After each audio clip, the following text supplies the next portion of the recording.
Yo, welcome back everyone, this is Hikaro, back to you guys with a new video. So Zenless Zone Zero just dropped a much needed livestream update for 2.4. It's needed, but it will not best the information that comes out in 2.5. Trust. We're going to be digging into this 2.4 livestream with a few talking points. So treat it like a soft discussion, and I just wish to talk to my non-existent community.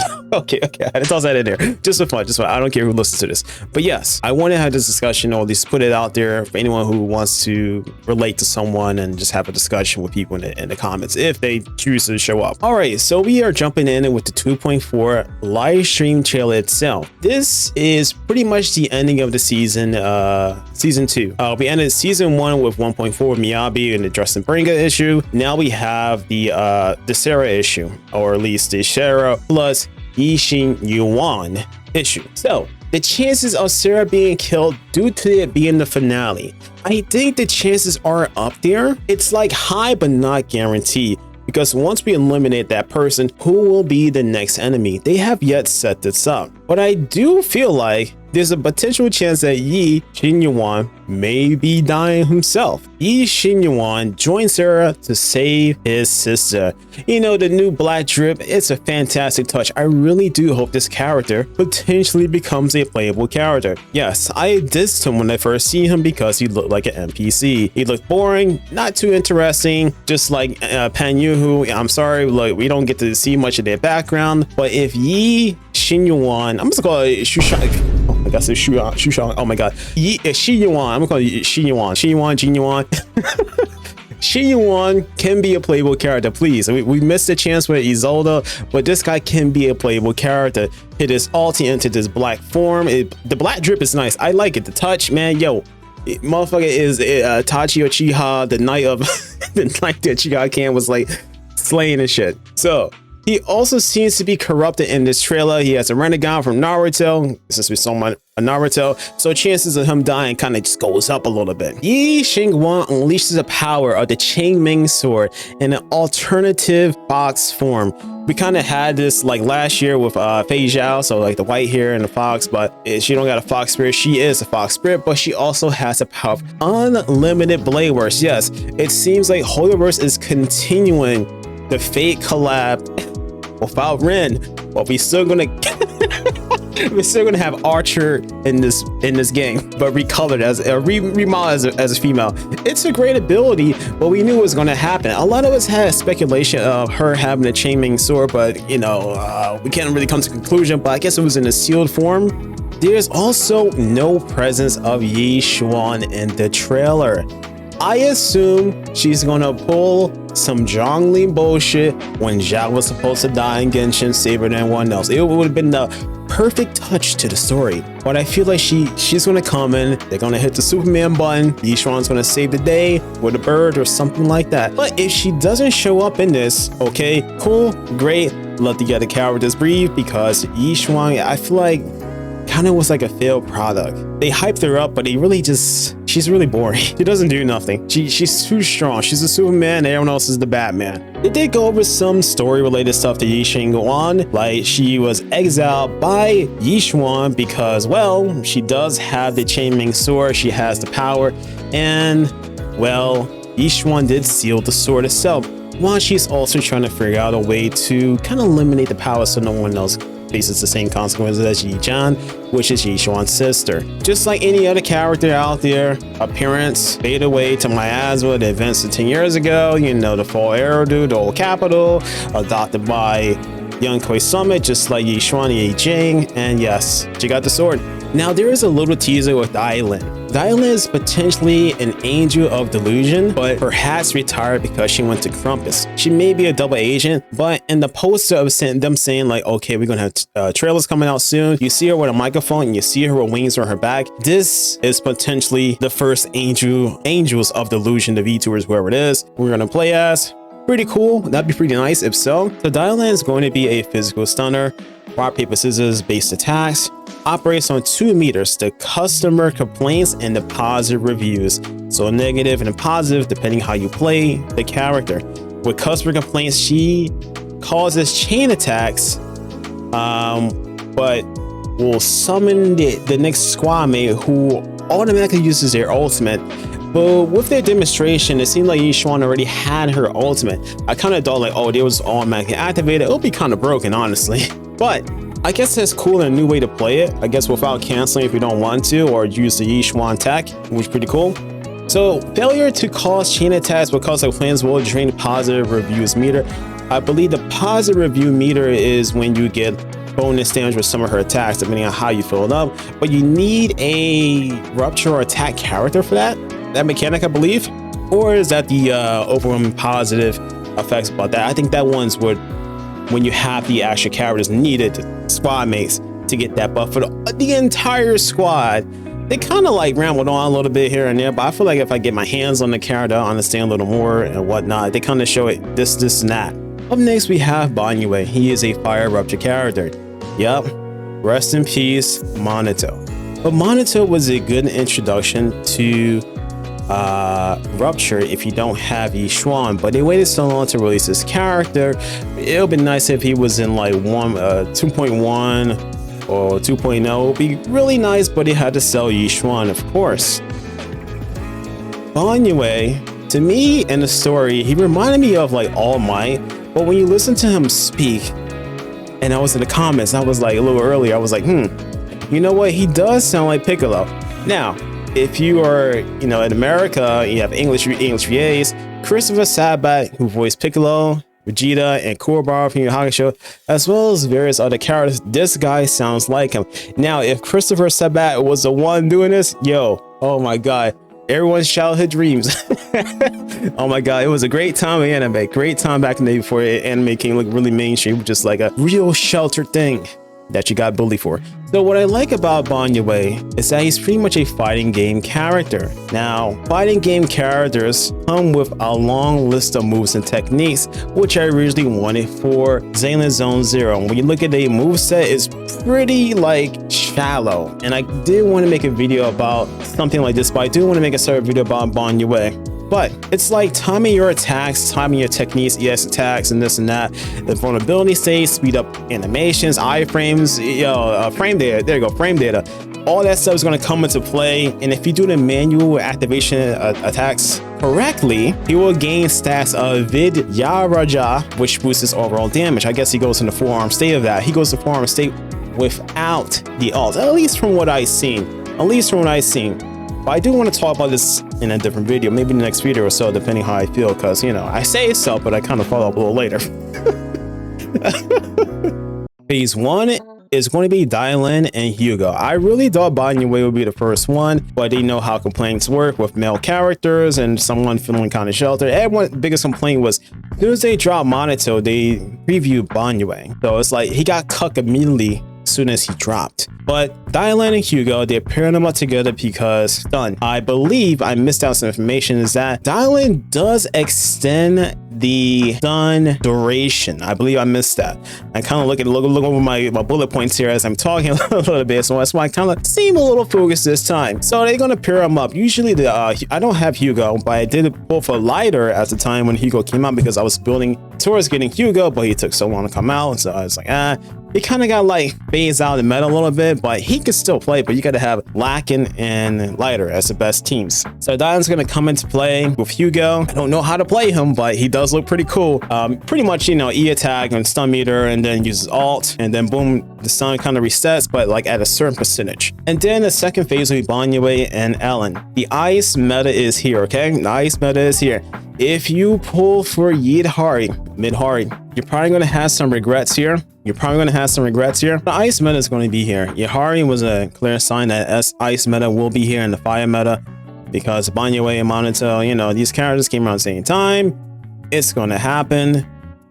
So yeah, is Yidhari still a good skip? I will say so. If you want to go for Ye Shunguang, obviously if you pull Dialyn, she's going to be going in towards Ye Shunguang, probably one of her best stunners.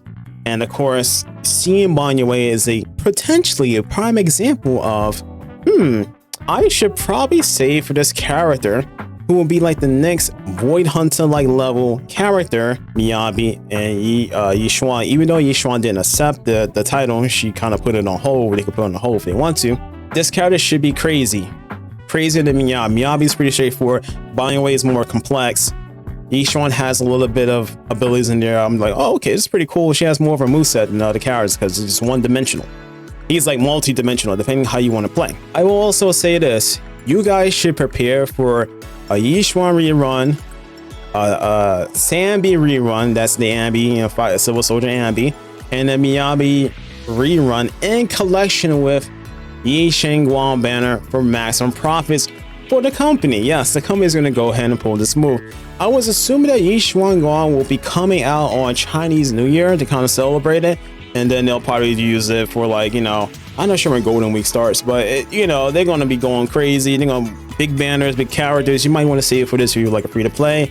If you're someone who's like a light spender, you know, spin wise, of course. You know, allow the content creators to spend the money to tell you what you want to know as a player, and you just plan ahead. You are in control of your own account, wallet, and decisions. It is not the game. Even though it's temptation, you must resist. Resist the dark side. With great knowledge comes great responsibility, you know. Not great power, but great knowledge. All right, so we have events coming up. The TFT chess event is rerunning, which was really fun. I generally liked it. The Mecha Bangbu event is being continued. I didn't really read the story of the first one. I had to skim through it because I'm always the last minute Andy. So you're gonna play as a Bangbu, which is Enos, but he's gonna be named Hikaro, you know. Funny how my name is Hikaro and it's Hikaro. They bringing it back to the arcade style of like lighter and the summer event with Alice and Yuzuha. We really like that. It's like the Streets of Rage, real old school arcade games. They're coming back to their roots. It's getting there, but not fully there. We're gonna talk about that at some point in the future, for like why Zenless Zone feel the way it is. It just takes a while for me to kind of just, okay, I'm gonna sit down and go ahead and talk about it. So I apologize for that. I kind of keep bringing it up. All right, but it's cool that we have Hikaro, the Bangbu, and finally attack ethereals with the hammer. So having game modes where we go ahead and attack ethereals with a hammer is a step closer to having Roblox, but Bangbus as a playable characters, or if you want to go ahead and go a step further, which is why I'm mad that I'm kind of not mad. I'm a little disappointed that Genshin was the one who started the UGC first, when ZZ had the perfect candidate, the mascot of the game, the Bangbus. Hey, they missed opportunity there, but I guess Genshin will be the testing ground, and then ZZZ will be the perfection, hopefully. So the next event will be the Ye Shunguang dating event. Of course, we have the Firefly and we had the Caceres. I do expect we will have a phone call for Ye Shunguang, as they're going to try to market this character as hard as possible and as much as possible. If I was a company, I would do the same, because there's a I'm actually not going to roast anybody. But you know, taking pictures, you know, developing the parasocial. Alright, but they did show taking pictures in the event is utilizing the camera event, the buff to that, you know, the frames and that. It's pretty cool. I just wish we can do that anytime, because it's kind of hard to get some thumbnails and whatnot. I'm not someone who's gonna mod my game just to go ahead and get a few pictures of some characters. It'll be kind of hard, but don't want to risk that. This could be a nice slice of life adventure. So like, just like things like the leisure event. Yeah, this is like the leisure event. You know, pretty cool stuff. And there's other events you play as Banyue as the event, but you know, it's straightforward combat event. The quality of life. I kind of skimmed through the live stream itself. I'm not sure they talked about the dev talk, but this was a part of the dev talk. Soybean temple management system overhaul. Auto management able to get advice. So people out there who may be stuck, I know it's pretty tedious. I don't blame the players for not replaying this. It's easy, but it's tedious and time consuming. I'm not going to spend too much time talking about this point. The writer dev talk, we will be jumping back to the original story with the 4 great AIs, the Fairy, Yokai Genji, and I forgot the other one, what it was called. Fairy is the first one we meet. This was going to be a part of some video I'll make in the future, how the story kind of just feels pretty hollow. Feels pretty hollow because we go on this pretty much long filler tangent, half-baked with Soybean Temple, not seeing as much stuff as we want. and we did get some stuff, but it just didn't feel fulfilling as 1.4 felt. So we're going back to the modern area of what we originally came to ZZD for, which should have been more like Ananta in a way, but you know, we'll see where that goes. So is Top's friend or foe? I mean, they focus on money, so you know how it is for corporation, you know how that turns out. There's gonna be good people and bad people in places, and Precipice is part of Top, so I'll let you guys make the decision on your own. They talked about the Qingming Sword being forged out in Yanghui Summit, and you know, created on like outside of Hollow Lumina, and it was put together like Miyabi's sword, cursed sword. So when they find like bizarre objects and cursed objects inside of the hollow, you know, energy or ether that cannot be contained, which drains from the body of a people, it's like, this sound to me sound like a Nikkei chapter to me, leads to bad endings. So whoever came with the technique mastered it, they put it as a weapon, which is why we use certain stuff today. I believe Ringa does have Miyabi's sword abilities because of Sarah touching and unleashing it. So that's where that happened. While Ringa has such abilities, and Miyabi was like Bunkai, or maybe she said Shikai. She said Bunkai, but she only released it for like a few seconds and did a big slash. She did a saber slash. So we do have factions who are against Void Hunters by Toss potentially. This opens the door for much more story development instead of just fighting just ethereals. Honestly, fighting ethereal gets a little kind of dull because there's no real communication and dialogue we can have with them. So Qingming Sword cannot be wielded by anyone. It's pretty much like Miyabi's sword. Kind of already spoke about this. Ye Shunguang has been sent away to training as an excuse for Yixuan to find a way to stop this from happening again, the unleashing the power. We will be going back to John's quarter with the police. We're gonna have a new character. Some people saying it's gonna be Seth's brother. I believe he's a commissioner or something like that. So he's mentioned very little in the game, I believe, but it will be nice to see him and whatnot. Please don't make him a lame character, make him a good character. They really they don't have a supporting character in, you know, the police force, NEPS. We don't have that character. He might be the first supporting male guy. Might be a little bit of a disappointment. They are talking about promising to enhance the pacing of the story, which would be good. Potentially less black text and, you know, white, you know, black screen and white text. It was disappointing not seeing Banyue fight Wandering Hunter. But I guess they didn't want to show off his abilities, what he can really do. You know, gacha games, they got to sell the character, keep everything surprised, and big reveal, big reward, big hype. And also meeting Void Hunters. I will say this, there's only a few of them alive.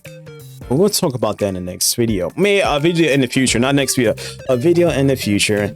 And I'd like to say thank you very much for watching and coming this far, just listen to me just yap, because, well, all you up to the internet put out there. Whoever wants to come here and listen, thank you very much. I appreciate your time. And I will see you guys next video. Hikaro out. Peace. Spin wisely.